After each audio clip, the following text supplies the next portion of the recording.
elit ya. Ini kalau kita melihatnya secara strukturalis bahwa konflik apapun kejadian di masyarakat itu terhubung dengan polarisasi di tingkatan elit.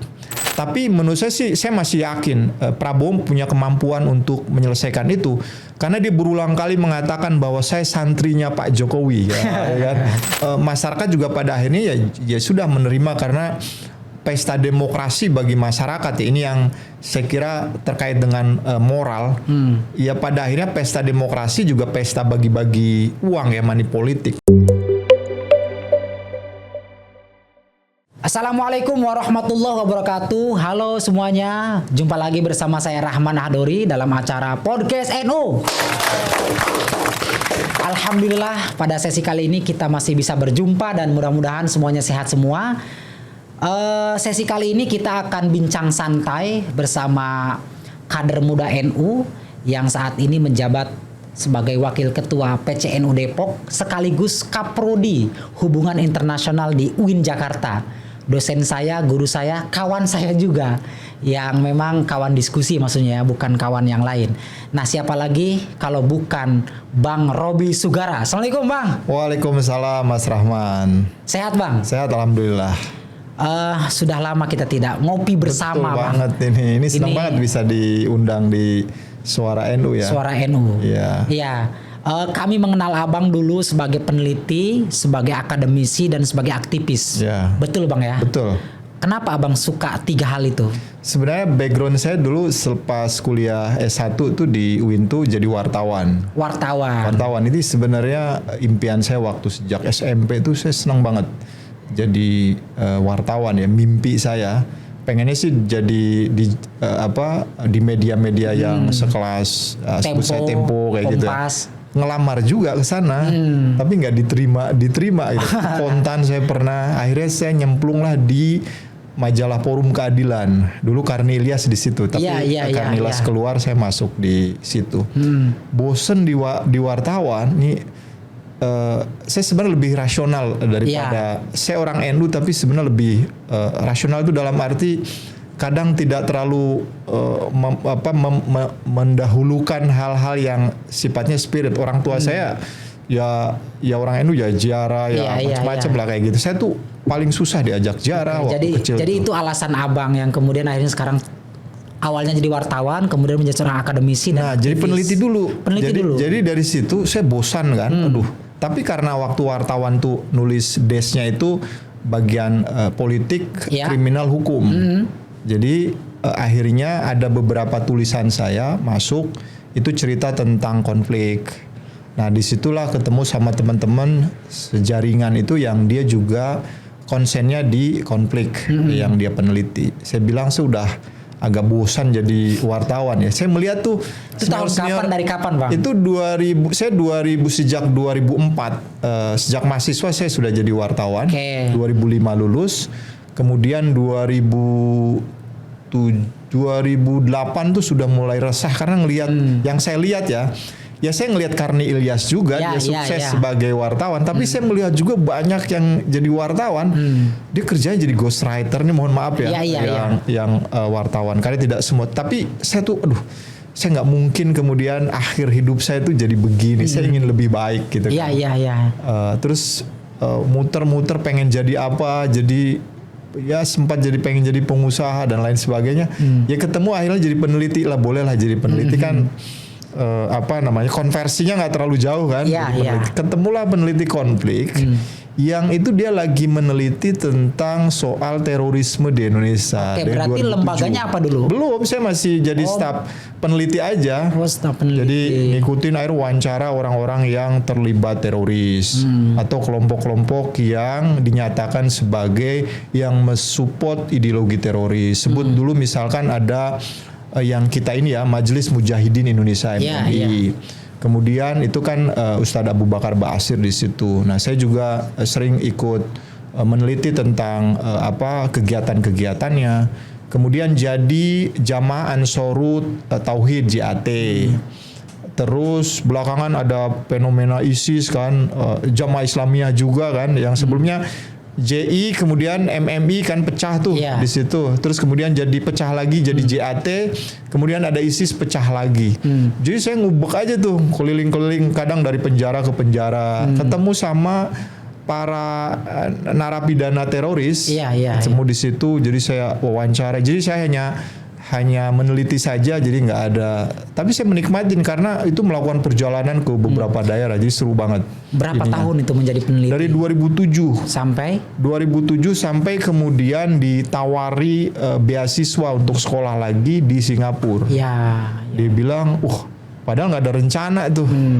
Zaman saya aktif di PMI waktu di UIN itu zaman saya tuh semangat untuk melanjutkan kuliah, bisa lulus S1 aja itu ya. Aktivis itu alhamdulillah.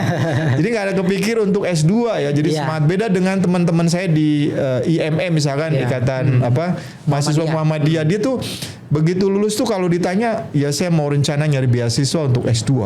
Nah, orang-orang PMI itu saya belum menemukan tuh di zaman saya. Kalau sekarang saya kira udah rata lah, sekarang udah banyak banget. Motivasinya sudah ke arah sekarang. Zaman saya tahun 2000-an ya. Saya lulus 2005 tuh jarang sekali menemukan. MSc-nya itu tahun berapa? Itu 2013. Dari lulus 2005, bayangkan. Panjang banget ya. Karena emang nggak pernah kepikiran kita bisa mau ya S2 lagi. Kita dengan ada udah cukup lah gitu. Akhirnya diminta itu. Banyak perjalanannya berliku-liku juga. Nah, itu akhirnya ngambil S2-nya juga sertifikatnya Terrorist Studies. Ada 2 tuh, Terrorist Studies dan Strategic Studies. Jadi itu sebenarnya ilmu tentang keamanan. Keamanan, betul. Iya, jadi dari Fakultas Adab dulu, S2-nya ilmu keamanan. Itu kan nggak nyambung banget lah. Jadi sama sekali nggak nyambung. Kira-kira begitu. Bang. Kita ini melihat Abang sebagai kader muda NU yang cukup gemar membudayakan literasi, diskusi, membaca, dan tadi melakukan penelitian-penelitian terhadap fenomena yang terjadi di tengah masyarakat. Tapi lebih dari itu, kami tetap melihat Abang sebagai senior ya. Sebagai senior kami tuh suka bertanya-tanya ya di lingkaran kami yang terkecil, di teman-teman PBPMI dan lain-lain. Nama Abang ini kan Robi Sugara. Kayak bukan kader PMI. Kayak bukan kader NU. Boleh Bang, mungkin kita pengen tahu dulu mungkin sekilas tentang keluarga Abang, atau Abang ini sebenarnya dulu berprosesnya di mana, kecilnya di mana, ya orang tua Abang dulu seperti apa mendidik sehingga menjadi seorang kaprodi, dosen favorit ya kalau di UIN Jakarta ya, di FISIP ya. Gimana Bang? Boleh bercerita ke kami sekilas? Saya lahir di keluarga yang punya tradisi Islam tradisional ya, yang kita kenal sebagai NU. Di nama-namanya tuh kan pasti ngambil dari kitab kuning kan. Jadi, bahkan ada yang saking mainstreamnya tuh, di teman saya tuh namanya Mu'alib. Jadi kan tapi karena ada di kitab kuning kan gitu, tapi akhirnya ngambil namanya yang penting dari kitab kuning kan. Jadi kakak saya, adik saya itu ya nama-namanya nama ya Islami lah, nama-nama yang saya kira salah satu penulis di kitab-kitab terkenal di kitab kuning. Nah, saya sendiri itu kebagian kok keluar dari mainstream itu. Jadi ya memang saat saya lahir kan saya tahun 80-an ya, itu lagi hebohnya ada aktor ya, namanya Ruby Sugara. Ada Rano Karno, Roy Martin tuh seangkatan begitu kan, ganteng-ganteng tuh kan. Keren. Itu saya juga kadang menerima beban itu. Ya kan, karena ganteng, wah ini saya biasa saja katanya kan begitu, nggak sesuai dengan ekspektasi namanya. Tapi juga ya saya juga agak minder dulu ya, ini namanya kok terlalu berat banget gitu yang saya kasih Tapi lama-kelamaan ternyata mungkin ya alhamdulillah, jadi kadang ya meskipun akhirnya nggak jadi artis seperti Robi Sugara, tapi kan jadi kayak ngartis-ngartis sedikit lah gitu kan. Makin itu ya doanya yang dikasih orang tua. Tetapi saya sebenarnya tidak punya perencanaan yang maksudnya menentukan saya pengen jadi apa gitu kan.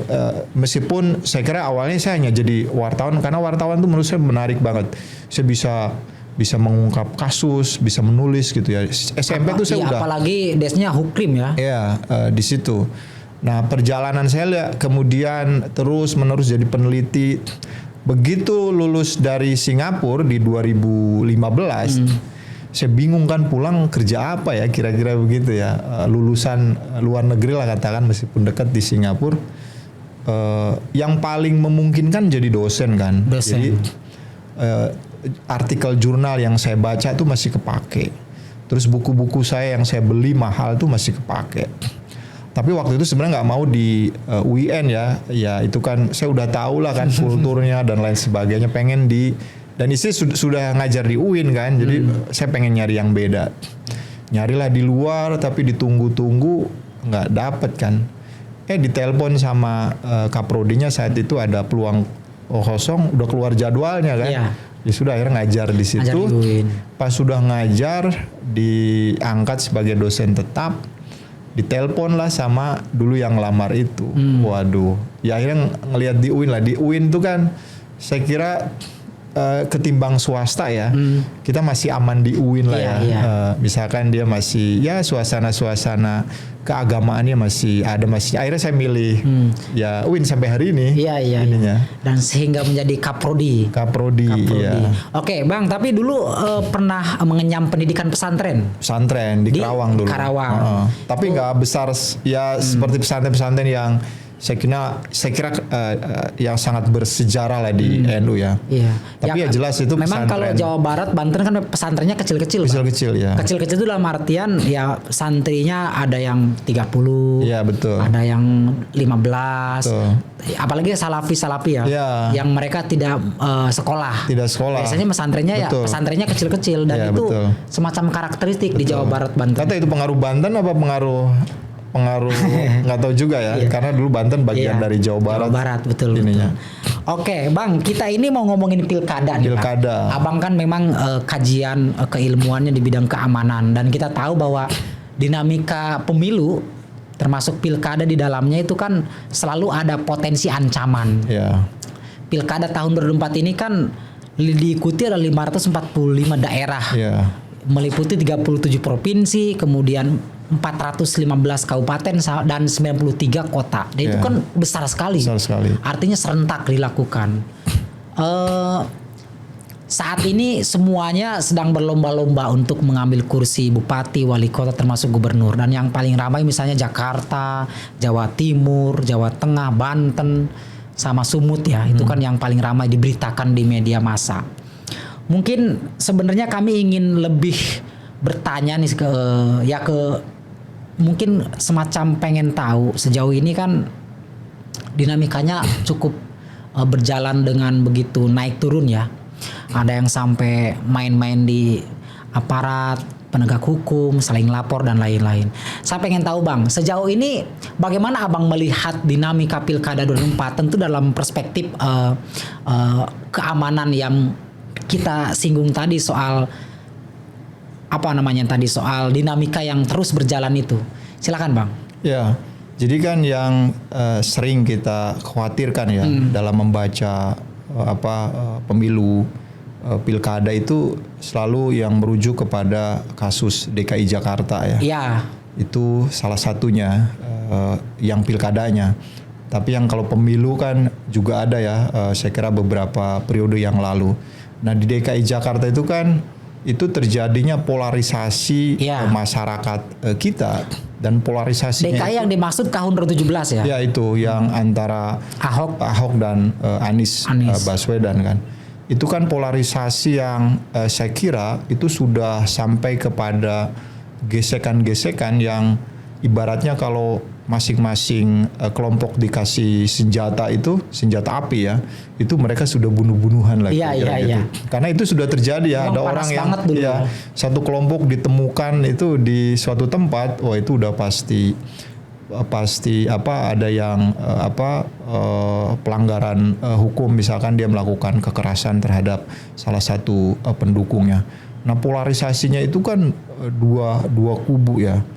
Jadi ada 3 kubu, tapi kubu yang tengah-tengah itu saya kira kurang begitu. Ini yang sering ditakutkan di dalam proses pilkada, pada akhirnya muncullah istilah-istilah politisasi agama. Nah polarisasi ini yang karena ada gesekan antar agama gitu. Iya benar. Nah, itu yang dikhawatir sampai pada ada identifikasi masing-masing grup ya, kelompok. satu disebut sebagai kadrun lah atau cebong, terus kemudian dua kubu itu yang kemudian teridentifikasi bahkan cebong kampret. Ya, kampret. Karakteristiknya tuh sampai terlihat ya. Nah, ini kan yang dikhawatirkan. Nah, bagaimana dengan pilkada sekarang yang nanti akan digelar bulan November kan? Itu kemungkinan ada gak ancaman kira-kira seperti yang terjadi sebelumnya ya, terjadi polarisasi yang kuat yang sampai pada gesekan potensi agamanya kuat sekali. Nah, kita bisa melihat dari peta politik di nasional dulu ya. Pertama misalkan kita lihat data awalnya, misalkan kan untuk perolehan suara di pemilu kemarin kan yang tertinggi itu kan PDIP 16%. Kalau nggak salah. Kemudian disusul Golkar, kemudian Gerindra, kemudian PKB, berikutnya PKS dan selanjutnya ya. Nasdem dan di dulu. bawah, ya Nasdem dulu ya. Itu kan di bawah 10% lah. Kita hitung sampai PKB. Tetapi perolehan suara tertinggi PDIP kan nggak ujuk-ujuk karena serentak ya. Akhirnya dia mendapatkan perolehan mendapatkan presiden kan, karena PDIP juga mengusung saat itu, tapi dimenangkan oleh presiden yang itu adalah ketua umum Gerindra. Dia kan posisi ketiga, meskipun kita tahu bahwa di atas kertas dia menang karena dikeroyokan kan, jadi gabung. Itu kan artinya di situ ada tiga peta, tiga kekuatan. Pertama adalah Prabowo yang Gerindra di situ, ada Golkar dan lain sebagainya, ada PAN di situ. Terus kemudian PDIP sih saya sebut sendirian lah ya. Yang duanya menurut saya sih ya nggak terlalu signifikan dihitung, dikonversikan angka ya. Kan 16%, sebelumnya waktu dia memenangkan Pak Jokowi sampai berapa persen tuh? 21 apa 19 atau 21 gitu. Drastis banget turunnya. Kemudian yang mengusung siapa? Anies dan Mohaimin itu juga saya kira nggak terlalu signifikan kan. Meskipun PKB suaranya ke-4 ya di situ. Tapi kan dia ditopang oleh partai-partai kecil, meskipun elektoral Anies cukup lumayan ya. Kita lihat suara di DKI kemarin kan cukup signifikan banget suara Anies. Nah, itu yang terjadi. Tetapi di slide berikutnya setelah pemilu kan kita lihat lagi perpindahan polarisasinya ya. Ternyata kemudian Nasdem gabung lagi kan, kembali ke tempatnya. PKB juga lagi melakukan renegosiasi. PKS sepertinya itu juga kalau melihat kasus DKI Jakarta, kasus Jakarta ya, sekarang itu kan dia nggak mencalonkan kayaknya di Jakarta. Itu kan berarti kan gabung dengan, itu kan berarti kan sinyalemen bahwa dia akan memperkuat pemerintahan. Jadi secara elit ya, ini kalau kita melihatnya secara strukturalis bahwa konflik apapun kejadian di masyarakat itu terhubung dengan polarisasi di tingkatan elit. Nah, ini elitnya kuat sekali kalau dilihat dari hitung-hitungan kertas ya di situ. Tetapi di proses pilkada ini sebenarnya yang terjadi saat ini juga kurang lebih sama, tapi yang gesekan yang kuat itu sebenarnya antara Gerindra dan Golkar. Gerindra dan Golkar. Hampir di semua daerah.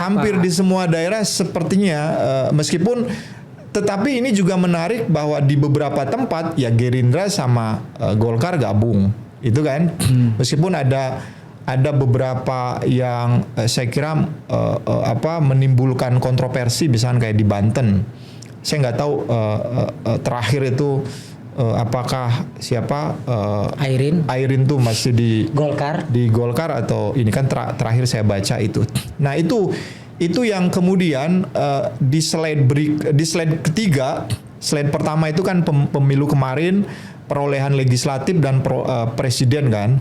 Yang slide keduanya itu adalah baliknya Nasdem dan renegosiasi PKB kan ke apa? Anggaplah itu akan mulus ya.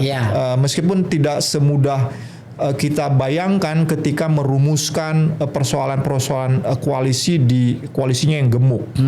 Tapi menurut saya sih, saya masih yakin Prabowo punya kemampuan untuk menyelesaikan itu, karena dia berulang kali mengatakan bahwa saya santrinya Pak Jokowi, ya kan?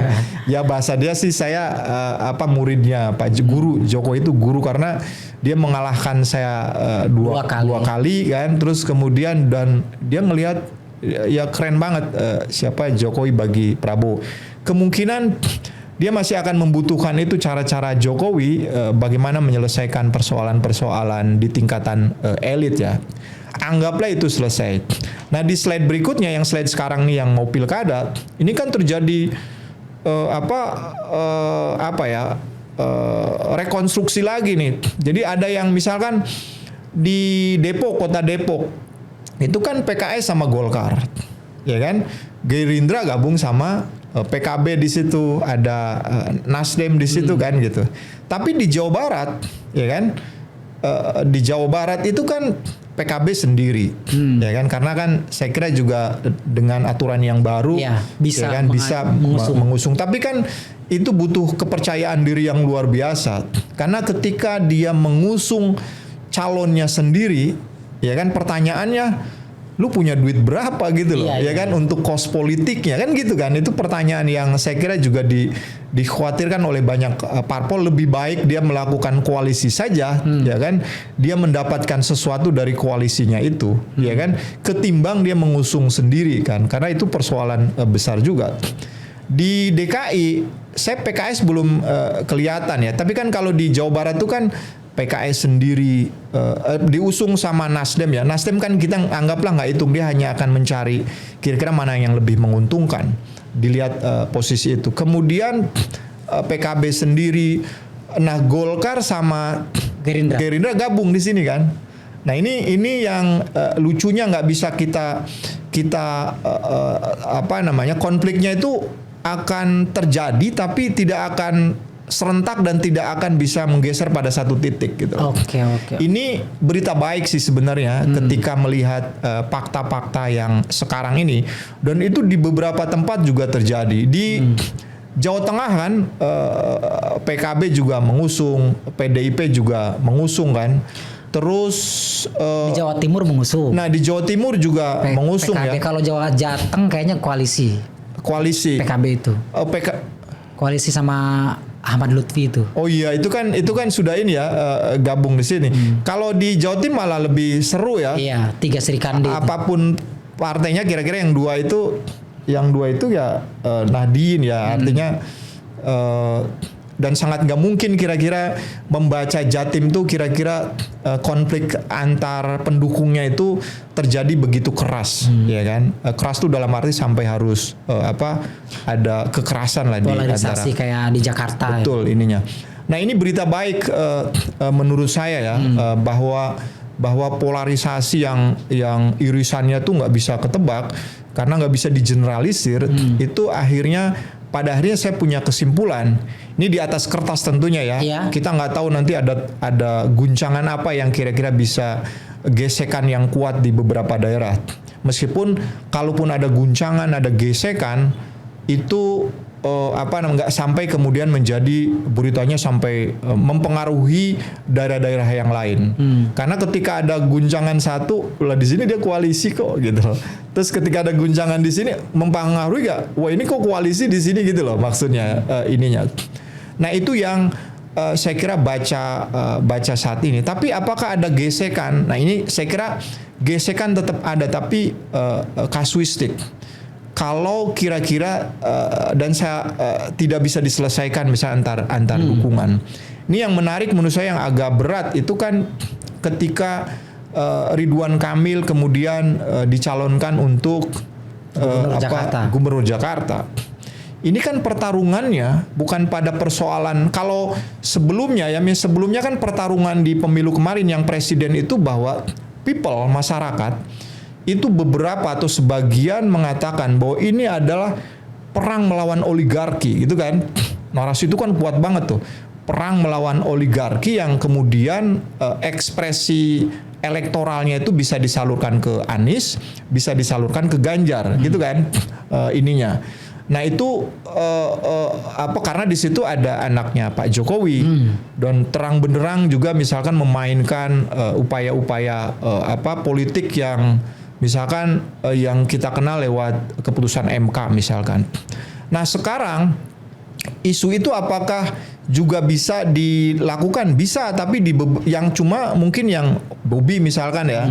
Berarti kan Bobby aja yang kemudian mengkerucut di situ. Jadi nggak akan bisa berefek ke yang lainnya. Yeah. Ini melawan oligarkinya misalkan Pak Jokowi kan. Dan itu pun yang ideologis melawan oligarki saat ini kemungkinan itu adalah dari PDIP. Kan Anies nggak nyalon kan. Itu paling di situ dan itu pun nggak sampai meluas kemana-mana ya. Tapi isu itu ada, isu oligarki itu. Tapi kan isu oligarki itu dimainkan oleh kelompok-kelompok terdidik. Kelompok terdidik tuh saya kira penyelesaiannya juga tidak seperti yang ya huru-hara ya. Iya. Ya misalnya kemarin kan pada akhirnya berhasil melengsarkan siapa ketua MK. Kemudian yang terbaru akhirnya dia juga berhasil mengadvokasi melakukan demonstrasi digagalkannya misalkan paripurna soal undang-undang pilkada kan itu kan dilakukan oleh ini kan mereka yang melakukan itu kan bahwa sepakat tentang anti oligarki kan itu kan spiritnya itu tapi nggak sampai pada akhirnya tapi ini juga kalau nggak berhasil diantisipasi saya kira ini juga akan jadi gelombang massa yang tidak terhenti ya soal oligarki ini. Meskipun saya kira tersisa cuma di Bobby ya pertarungannya. Balik lagi ke Ridwan Kamil misalkan. Nah Ridwan Kamil ini kan dia datang dari Jawa Barat masuk ke DKI. Kan berarti kan dia harus melakukan penyelesaian renegosiasi dengan The Jack kan itu kan. Ya, The Jack. Ya dari dia tahu nggak The Jack persaingan atau pertarungan The Jack sama Viking yang Bobotoh itu sampai saya pernah melakukan wawancara ya meskipun nggak dipublikasikan tuh saya bertanya begini ke The Jack itu Anda kalau melihat ada Bobotoh lewat pakai baju Persib Viking itu apa yang Anda lakukan? Pertama saya akan teriaki, yang kedua saya akan uber dia bilang gitu. Bayangkan sekeras itu kira-kira pertarungan ini. Nah The Jack ya kan pasti kan mengatakan Ridwan Kamil kan bobotoh gitu. Nah ini yang beratnya menurut saya bagi Ridwan Kamil ya. Ini akan menjadi menurut saya juga bisa jadi gesekan keras ya. Salah sedikit aja Ridwan Kamil ya kasus kayak Ahok misalkan ya kan kepleset soal kata-kata ini bisa menjadi masalah ya. Meskipun ini nggak akan berimplik, tapi kan bisa jadi begini. Ketika misalkan Ridwan Kamil ya dia melakukan kesalahan anggaplah begitu yang bisa menyakiti The Jack ya kan. The Jack komplain lah kira-kira saya membayangkan tuh dia Ahok yang membuat kesalahan waktu itu kemudian umat Islam di Jakarta bahkan merembet ke seluruh Indonesia dia marah. Dianggap sebagai menistakan Al-Quran, ini menistakan The Jack misalkan ya. Ini perlu diantisipasi juga ancaman kayak begini ya potensi ini. Akhirnya Bobotoh terprovokasi kan, membela Ridwan Kamil, ya kan? Itu kebayang nggak kira-kira tensi pertarungan antara The Jack sama Bobotoh? Bukan lagi pertarungan ketika dia di lapangan bola dukung-mendukung. Tapi ini ada Ridwan Kamil kira-kira kader dari Bobotoh masuk ke ini kan gitulah. Dilecehkan. Entah itu The Jack melecehkan Ridwan Kamil atau Ridwan Kamil mungkin melakukan kesalahan. Nah ini mesti menurut saya diantisipasi. Betul. Yang soal The Jack ini di Jakarta. Kalau di Jawa Barat menurut saya agak relatif ini ya karena calonnya juga banyak. Kemungkinan pertarungan itu terjadi antara PKS yang dia suara kedua ya di Jawa Barat Golkar yang pertama ya, PKS kemudian Gerindra kalau nggak salah begitu. Itu akan pertarungan antara dua itu aja menurut saya dan itu nggak sampai juga ini atau mungkin bisa begini. Misalkan isu apa lagi yang kira-kira berpotensi di pilkada? Tadi kan oligarki, tapi oligarki nggak bisa digeneralisir. Kemudian yang soal gesekan primordialisme atau kelompok-kelompok ini ya militan itu ya kayak misalkan The Jack, Boboto itu hanya terjadi di DKI. Kalau kira-kiranya pecah itu hanya Jakarta sama Jawa Barat aja lah kira-kira yang bertarung, yang nggak sampai menyebar ke Sumatera, ke Banten dan lain sebagainya ya. Nah kalau misalnya primordialisme yang lain, saya loncat dulu ke primordialisme yang lain kayak misalkan ada FBR, Porkabi, Banten tuh apa? Kayaknya Banten itu Jawara Banten tuh ada. Jawara Banten, nah itu relatif cair ya. Saya melihat FBR misalkan, FBR di Kota Depok dia mendukung pasangannya yang diusung oleh PKS sama Golkar. Jadi nggak ke Gerindra, nggak ke PKB kan. Meskipun kita tahu bahwa pimpinan dari FBR kan ya Nahdien kan, dia struktur di PWNU DKI kan. Tapi kan juga dinamis, di beberapa tempat juga lain lagi gitu loh. Jadi bergantung, itu juga saya kira mempersulit bahwa nanti kalau ada konflik kemudian bisa merembet. Nah ini berita baiknya ya menurut saya. Tapi memang membuktikan bahwa kita ini cair. Nah apa isu-isu yang kemungkinan yang bisa berpotensi? Tadi saya katakan oligarki hanya berlaku di Jakarta, di Sumut. Kemudian yang primordialisme yang The Jack yang pendukung Jakarta. Itu ada Jakarta atau Jawa Barat. Kemudian Orde Baru misalkan ya. Kan kita tahu bahwa Gerindra itu juga ya sebenarnya rentetan dari Golkar kan. Kalau misalkan kan kemarin juga sempat muncul tuh isu Orde Baru, kembalinya Orde Baru atau Neo Orde Baru. Ternyata itu nggak bisa maksimal gerakan itu ya, karena berbagai persoalan lah. Karena demokrasi yang sejak reformasi juga sampai hari ini kan indeks demokrasi kita ini turun. Karena demokrasi yang sekarang kita ini belum bisa membawa kesejahteraan terhadap masyarakat. Sehingga ada upaya-upaya untuk mengembalikan untuk khusus Asia ya, kembalikan kepada sistem yang terkontrol. Misalnya sampai kemudian Cina bisa maju tuh karena dia control everything gitu loh.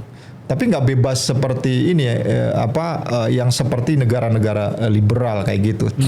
Itu juga saya kira kurang nggak begitu efektif ya.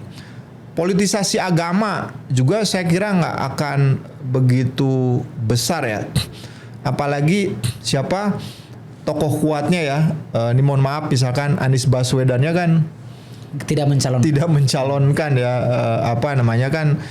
itu yang ya saya yakin bahwa dia masih dijadikan sebagai ikon untuk kasus kemarin di DKI. Paling muncul dari imbas Anies nggak dijadikan ini tuh kan ada tagar anak abah mencoblos tiga-tiganya kan. Tapi kan ini juga saya kira lagi didekati sama Pramono Anung ya, PDIP. Oke. Kira-kira untuk melemparkan.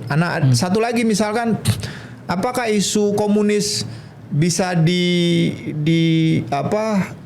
dijadikan potensi bisa muncul apa enggak?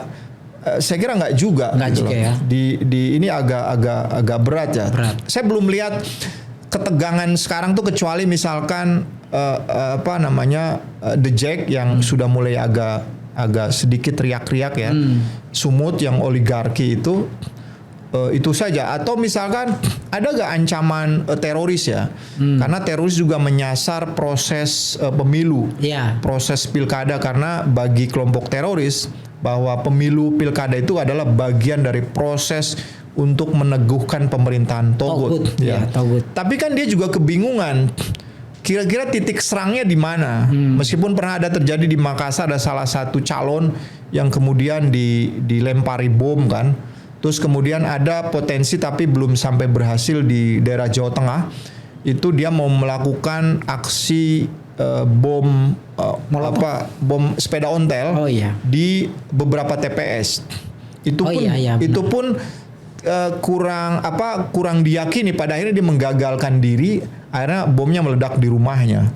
Ketika ditelusuri sama Densus 88, ternyata dia sedang akan merencanakan aksi bom di beberapa TPS.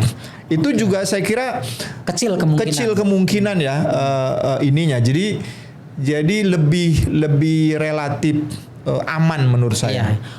Dengan dinamika yang cair, relatif aman, yang beberapa isu juga kemungkinan tidak muncul, Bang ya. Abang melihatnya ini menjadi kabar baik atau kabar yang harus direspon seperti apa oleh masyarakat kita? Nah, dari segi aspek-aspek keamanan menurut saya ini tentu kabar baik kan. Kabar baik ya. Tetapi aspek-aspek lainnya ya, aspek lainnya itu misalkan yang belum bisa kita antisipasi itu kan adalah ya orangnya itu aja kan yang punya duit, tapi masyarakat juga pada akhirnya ya sudah menerima karena pesta demokrasi bagi masyarakat ya, ini yang saya kira terkait dengan moral. Ya pada akhirnya pesta demokrasi juga pesta bagi-bagi uang ya, money politik. Nah itu yang menurut saya sampai hari ini kita memiliki problem itu yang pada akhirnya berdampak pada kualitas terhadap pemimpin-pemimpin yang nanti jadi gitu. Oke. Nah tadi Bang Roby Sugara menyinggung soal ini, soal potensi ancaman terorisme, yang mana memang 3 tahun terakhir ini kita termasuk kondusif lah ya, gerakan-gerakan terorisme baik di media sosial maupun di tengah-tengah masyarakat tuh kayaknya semakin kecil gitu. Nah dengan melihat peta yang ada, termasuk soal permainan mungkin dari antek-antek asing yang mungkin juga ada permainan ke sana. Kira-kira sejauh apa sejauh apa Bang Roby Sugara yakin bahwa tidak akan ada ancaman terorisme di pilkada tahun ini? Karena melihat efek global ya. Jadi dulu biasanya kalau serangan-serangan teroris itu terkait dengan kekuatan teroris di tingkat global juga. Nah ini kan melemah semua sih sebenarnya. Dulu sebelumnya ada Al-Qaeda kan, kemudian ISIS. Itu juga beriringan tuh. Nah sekarang udah melemah semua. Jadi tingkat di global aja menurun sih sebenarnya.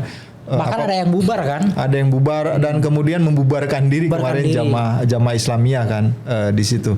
Nah ngelihat data itu sih sebenarnya meskipun kadang nggak bisa seperti itu kan juga. Tetapi bagi saya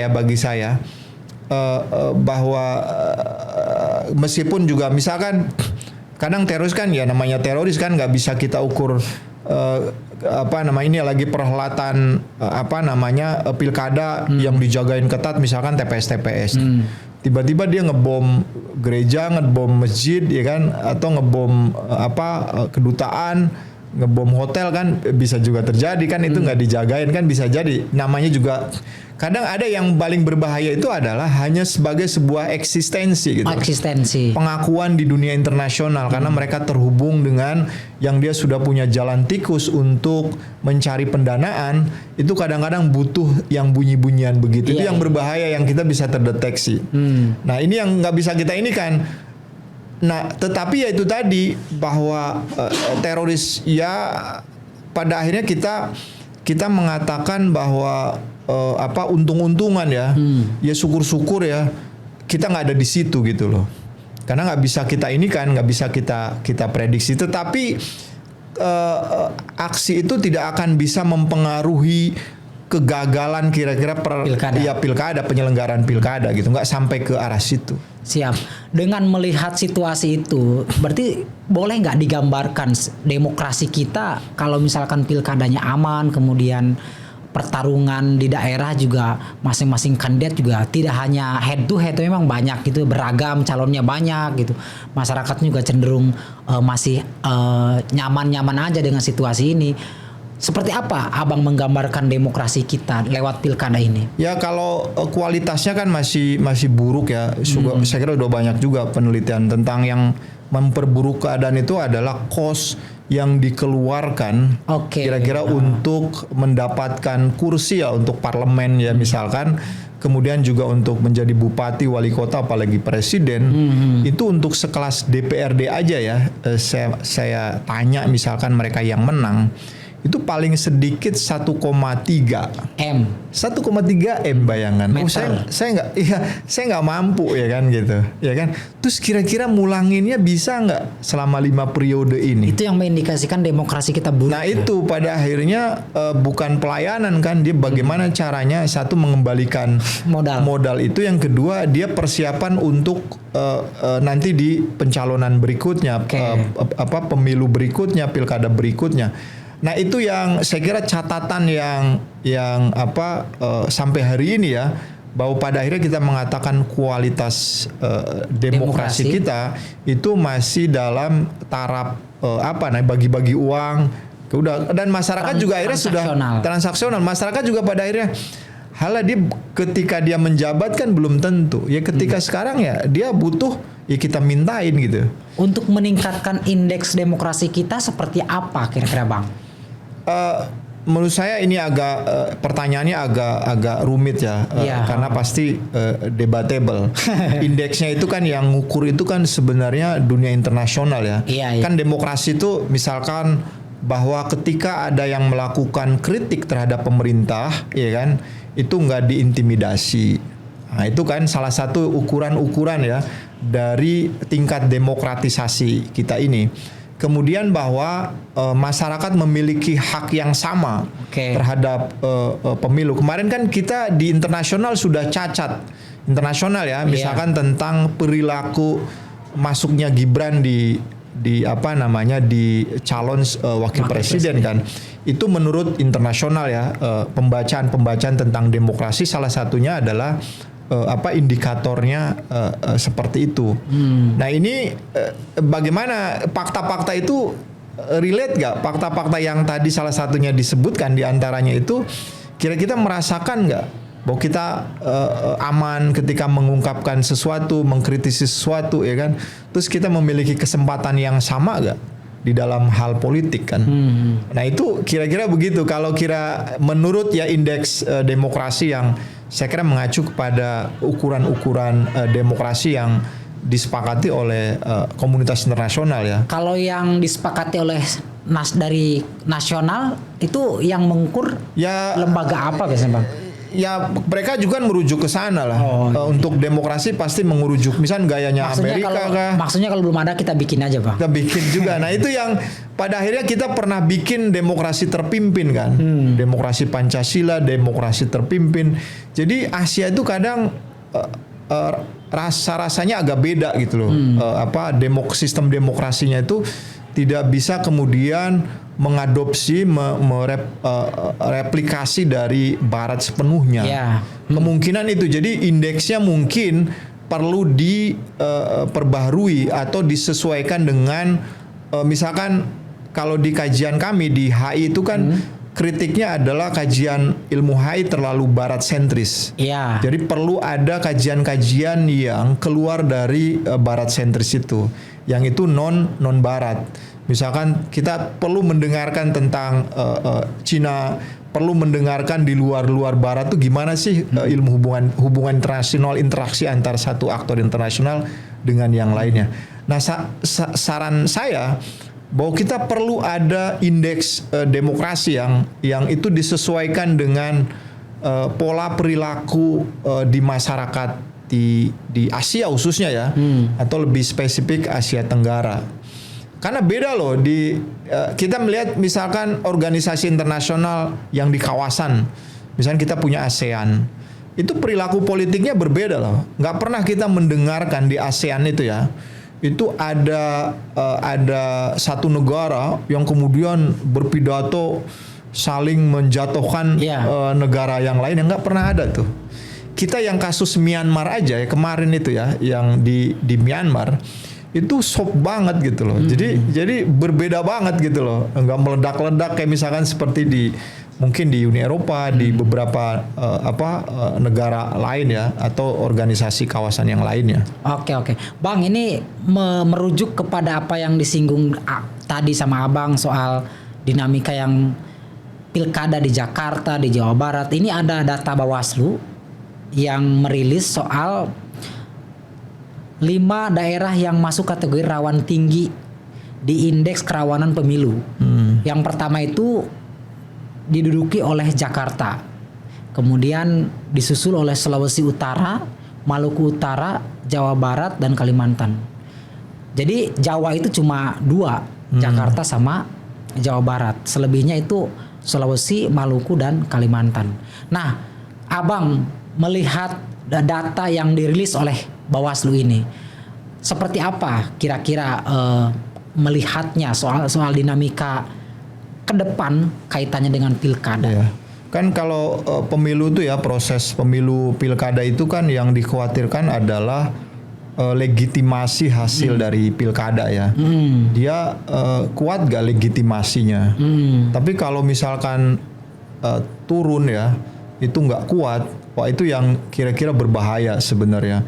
Misalkan kecurangan, ya kan potensinya kan bukan hanya misalkan dari konflik saja, misalkan tingkat kecurangannya, terus kemudian tingkat golputnya. Jadi ada ukuran-ukuran yang juga mengarah ke situ, yang bisa menyebabkan kerawanan terhadap pemilu. KPU kan terus sosialisasi untuk meningkatkan partisipasi, harus nyoblos kan, itu juga ya kan, partisipasi semakin naik kan, itu juga penyelenggara pilkada pasti bangga kan, meskipun kemarin kan partisipasinya naik di pemilu itu di era sebelum pemilu kemarin itu karena isu politisi agama itu kan kuat sekali, justru akhirnya mendorong untuk partisipasi karena dia khawatir misalkan kalau Pak Jokowi menang akhirnya dia akan meniadakan pendidikan agama misalkan, isu-isu komunis kan muncul di situ, akhirnya orang berpartisipasi di situ.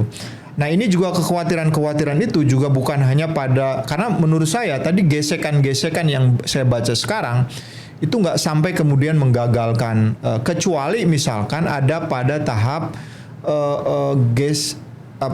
gerakan-gerakan yang saya khawatirkan tuh golput yang kemudian mengurangi kredibilitas hasil pilkada. Iya. Itu yang rawannya tuh menurut saya di situ. Rawannya itu malah golput ya. Iya, golput. Bukan itu salah satu. Massa ya. Iya, salah satu itu. Karena kalau gerakan massa itu nggak terkoneksi, ya kan? Di sini digerakkan di sana, enggak, kita di sini koalisi kok baik-baik saja kan, gitu. Jadi nggak bisa masing-masing daerah tidak bisa diseragamkan. Betul. Bahkan untuk yang aktor yang non parpol ya, aktor non parpol itu tadi saya sebut misalnya kelompok primordial, The Jack, kemudian FBR, komunitas Banten ya, Jawara Banten, itu nggak seragam di antara wilayah-wilayah, jadi diserahkan ke masing-masing. Jadi ketika melakukan penggalangan massa, kita di sini ya kan, ke siapa yang sarankan, akhirnya diserahkan ke lokal masing-masing. Kecuali nanti ini yang paling berbahaya itu, nah ini harus kita identifikasi juga. Misalkan ada yang menyinggung-nyinggung SARA. Iya. Nah ini yang saya khawatirkan tadi soal The Jack sama Boboto. Atau nyinggung SARA itu misalkan, ini kan kemungkinan di DKI itu muncul yang ini warga Betawinya mana nih gitu kan. Itu kan pasti muncul pribumi ya kan. Itu isu pribumi itu juga. Ikan siapa yang pribuminya di DKI? Pramono jelas bukan. Bang Dul kan? Bang Dul juga sebenarnya secara ini meskipun dia dikenal sebagai tokoh Betawi ya, tapi kan dia cuma wakil gubernur. Mungkin juga jodohnya di wakil gubernur kali ya itu ya. Nah ini nggak ada kan? Atau mungkin ya wakilnya paling kan yang bisa di ini kan. Tapi kan yang calon gubernurnya nggak. Oke. Kalau dari data Bawaslu kan ada Sulawesi dengan Maluku. Kira-kira kalau Sulawesi apa yang akan terjadi dinamika? Nah Sulawesi dan Maluku itu kan sebenarnya agak mirip-mirip daerah-daerah timur itu kan tingkat kecurangan ya. Yang dimana penyelenggara pilkadanya itu misalkan dikhawatirkan dia lemah. Potensi-potensi untuk itu yang pada akhirnya hasilnya itu tidak disepakati oleh beberapa pihak itu. Itu yang kemudian kan menghambat penyelenggaraan pilkada di sana. Udah pasti tuh kalau udah begitu ada gesekan-gesekan antar pendukung. Meskipun yang lokal situ aja ya. Termasuk ininya. Kalimantan, gimana Kalimantan ngebacanya? Kalimantan juga saya kira. Nah, ini Kalimantan, tapi saya kira Kalimantan cukup bisa dikontrol ya. Apalagi yang saya kira daerah-daerah yang berdekatan dengan ibu kota sekarang ya. Meskipun daerah ibu kota kan undang-undangnya nggak kayak seperti di DKI ya dulu ya di Jakarta. Jadi tidak dipilih secara katakanlah langsung ya. Akhirnya itu dipilih oleh presiden, saya kira langsung di wilayah otoritas itu. Nah, saya kira ancaman keamanannya hanya sebatas itu ya. Itu meskipun ya tentu bahwa bergantung nanti ketika proses gesekannya itu apakah ada hal-hal yang kemudian memprovokasi tentang etnis atau enggak, memprovokasi tentang agama atau tidak, ya kan? Tapi saya kira saya sih masih yakin bahwa kita masih imun ya. Kemarin aja gelombangnya begitu keras kok masih bisa berjalan dengan baik-baik saja kan. Jadi kemarin aja kayak misalkan yang lain ya, kita geser lagi loncat bukan pada isu pilkada. Paus kemarin ke sini kan. Itu saya cek ya data-data di internet. Itu kan yang membuli Paus banyak banget. Yang membuli orang-orang Islam yang kemudian contoh misalkan Imam Besar Istiqlal kan. Itu kan dibully habis di netizen itu kan. Gara-gara mencium dan lain sebagainya kan gitu. Ada bahkan beberapa meme yang kira-kira itu sudah masuk pelecehan. Pada akhirnya mungkin ya sudah jenuh juga ya dianggap sesuatu yang biasa saja pada akhirnya begitu. Jadi imunnya bisa jadi sudah kuat ya ininya.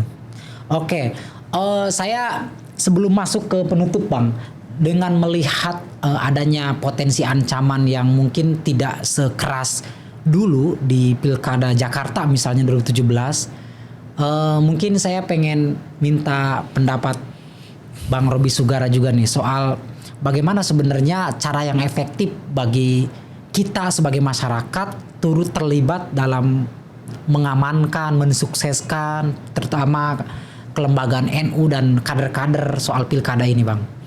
Kalau khusus misalkan ya, saya mendata beberapa suara-suara NU di pilkada.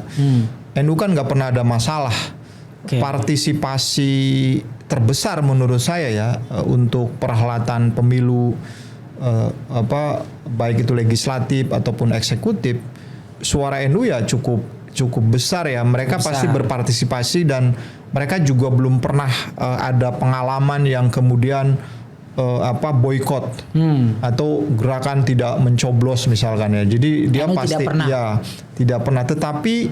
Tetapi warga NU akan kemudian menjadi persoalan itu ketika ada salah satu dari kandidatnya itu misalkan indikasi dia melakukan pelecehan terhadap kiai ulama. Maka yang menarik tuh yang kasus Ahok itu kan saya ngelihat ya, saya kan mendata di beberapa ini isu-isu apa yang beredar di media soal kasus Ahok itu kan. Ini ada yang menarik, saya ambil data terkait kenapa orang NU diam saja ketika Al-Quran dilecehkan, gitu kan? Jadi, tetapi ketika Kiai Ma'ruf kan di situ kan, Kiai Ma'ruf kan sebenarnya kubu yang sangat against terhadap Ahok ya, karena dia melakukan juga surat semacam fatwa atau edaran di MUI kan soal case Ahok ini. Tapi ketika dia melakukan kesaksian di persidangan, iya benar, saya masih ingat itu. Padahal warga NU juga dinamikanya tinggi kan, terjadi polarisasi, ada yang pro Ahok, ada yang anti Ahok.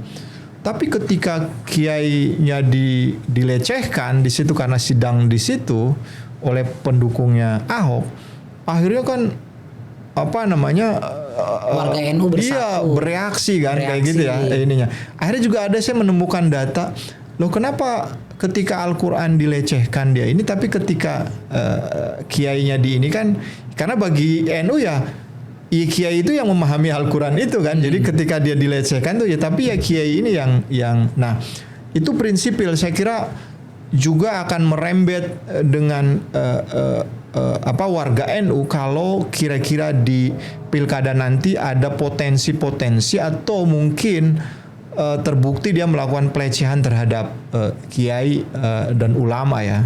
Karena prinsipil tuh bagi warga NU. Kita tahu ya bahwa NU keluar dari Masumi itu kan kalau kita baca di literatur tuh karena komposisi jabatan nggak dikasih jabatan. Enggak sederhana itu. Iya. Tapi karena pelecehan ya kan, lihat beberapa manuskrip lain tuh bahwa waktu Kongres Masumi di Jogja, saya lupa tahun itu kan yang mendandakan dia keluar NU. Itu kan dia melecehkan bahwa kiai di NU tuh yang nggak bisa main politik lah, dia cuma tasbih aja lah kira-kira gitu ya. Itu kalau nggak salah Bupati Jogja yang waktu itu juga ada di Martin Pranbusman, terus Greg Pili saya kira juga ada bukunya tuh di cover begitu. Nah itu baru akan mendapatkan reaksi. Karena itu sebenarnya yang penting yang perlu dikasih pendidikan bukan warganya, tapi para calon-calonnya itu, perilaku calon-calonnya itu. Termasuk pendukungnya juga itu kadang-kadang kan dia gitu gesekan-gesekan itunya ya. Itu yang menurut saya penting. Tapi saya jamin, saya yakin bahwa warga itu pasti berpartisipasi ya di dalam pilkada ini. Jadi nggak mesti disuruh, nggak mesti harus kampanye dari penyelenggara pemilu, dia pasti berpartisipasi. Dan sepertinya suara itu tetap menarik untuk diperhitungkan kan? Iya pastinya sampai hari ini kan dia masih padahal sentimen negatifnya tuh masih tinggi loh. Tapi masih terus diperhitungkan ya. Suara-suara ini menarik juga sih sebenarnya ininya. Pastilah suara NU kan di mana-mana ya, termasuk di sini suara NU ini. Ini suara NU betul ya. Nah itu menurut saya. Ya. Bang, tapi sebaiknya NU sebagai organisasi masyarakat sipil keagamaan, sosial keagamaan yang punya peranan di masyarakat, sikap apa yang sebaiknya diputuskan oleh NU di daerah untuk menyikapi dinamika pilkada tadi? Nah ini juga saya kira memang dalam pengalaman sejarahnya kan NU itu kan saya kira secara organisasi ya secara struktural itu tidak pernah mengatakan secara resmi ya kira-kira dia mendukung siapa, meskipun orang-orangnya kira-kira kan bisa dilihat ya sekarang aja saya udah melihat ya mulai di ranting jadi sukarelawan jadi tim sukses kan gitu kan. Di banyak. Tapi menurut saya sih lebih senang bahwa NU ada di mana-mana ya. NU ada di banyak partai politik. Kenapa? Karena basically warga NU itu kan moderat ya. Jadi dia akan terus menjadi penengah.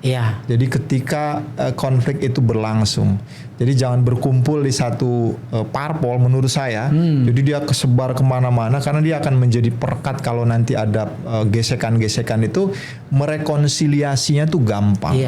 Contoh lagi ya di kasusnya teroris ya.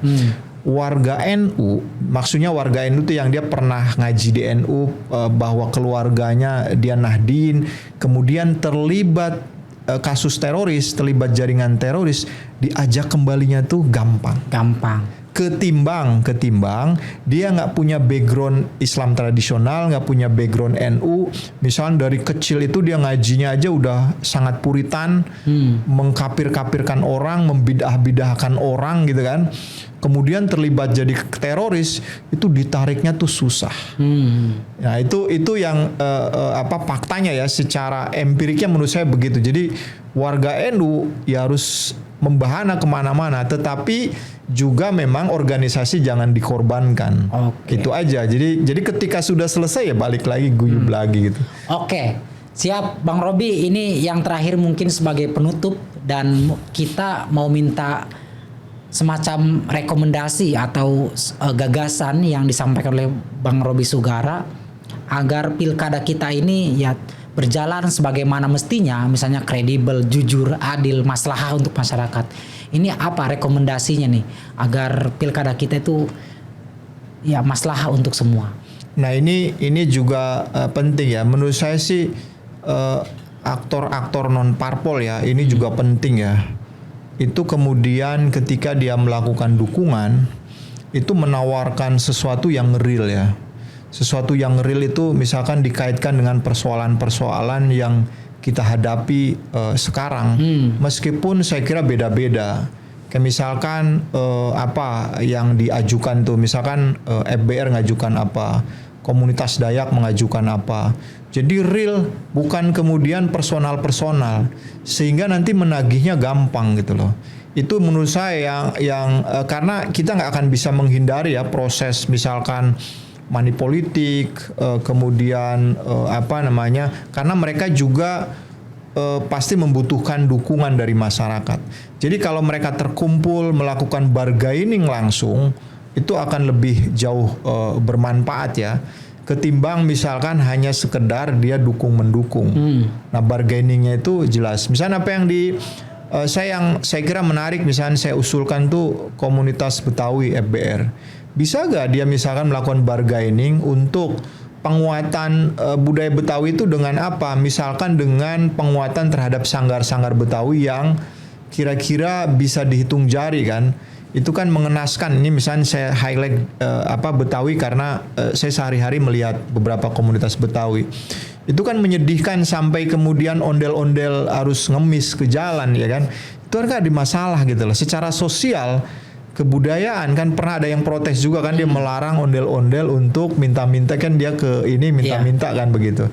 Nah ini kan artinya bahwa sanggar yang menjadi sentralnya itu kan ada sesuatu masalah. Nah ini bargaining ini menurut saya supaya menjadi lebih berkualitas. Jadi ketika dia memimpin tuh ada PR yang harus dia kerjakan. Kenapa? Karena dia menandatanganin kontrak sosial, kontrak politik dengan kelompok tertentu. Nah ini kalau di ini kan ya, menurut saya luar biasa. Ini akan jadi barang gitu loh. Pilkada ini akan jadi barang. Nah saya nggak tahu. Ini kan deklarasinya begini, deklarasi dukungan ya kan. Ini mendukung calon A ya kan dari kelompok ini. Tapi dia nggak sebutkan deklarasinya bahwa ketika dia menang kelompok ini, ABC akan mendapatkan. Ya tentunya sesuai dengan undang-undang kebutuhan ini kan. Misalkan akses apa, misalkan gini lah, akan mendapatkan pelayanan SIM gratis misalkan ya. Terus akan mendapatkan, itu kan dideklarasikan gitu. Selain mendeklarasikan dukungan, tapi dia mendeklarasikan apa yang akan dikasih untuk kelompoknya, untuk masyarakatnya gitu. Oke. Nah itu kan menarik menurut saya. Itu akan menjadi kredibel dan gampang nyatetnya gitu. Seperti itu. Oke.